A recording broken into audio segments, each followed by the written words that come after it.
奥密克戎 BA.5.2 到底有多强呢？它可以一传18人，发烧、咳嗽，核酸仍然是阴性。那么针对这种情况，应该如何进行预防？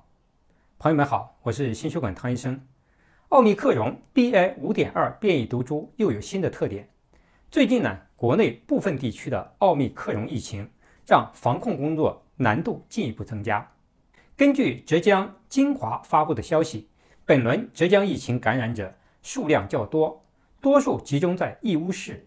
与以往感染的新冠病毒相比呢，本轮感染的毒株为 BA.5.2 进化分支，具有3个与众不同的特点。第一，传播性更强。衡量新冠病毒传播性的一个指标 RO 值，也就是人际传播指数。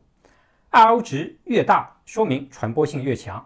根据相关资料，目前传播性最强的传染病麻疹，它的 RO 值是12到18，天花的 RO 值为5到7，而奥密克戎 BA.5.2 的 RO 值为18.6，它是原始毒株的5.6倍，是德尔塔毒株的3.65倍，比奥密克戎 BA.2 毒株还要强1.39倍。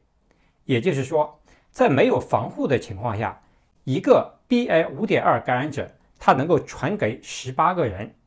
目前有100多个家庭出现聚集性的感染。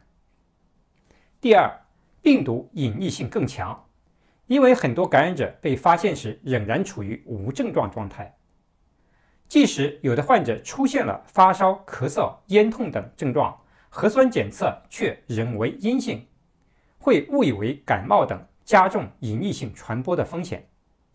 基于上述的情况，很难做到早发现、早隔离，容易造成疫情的蔓延。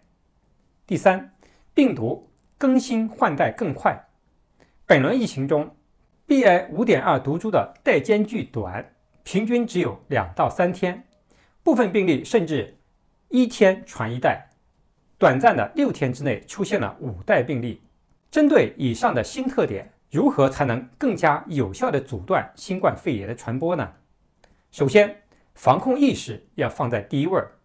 天气炎热，很多人戴口罩的效果大大降低，要及时更换口罩。在多人聚集的地方，必须严格佩戴口罩，要勤洗手。对于随身携带的手机等，要尽可能做到消毒处理，尽可能减少聚餐等活动。其次，核酸检测仍然是最有效的措施，严格按照本地区防控要求进行核酸检测。对于接触高风险人群或者到过高风险地区，必须按照要求进行核酸跟踪检测。第三，症状与核酸并重。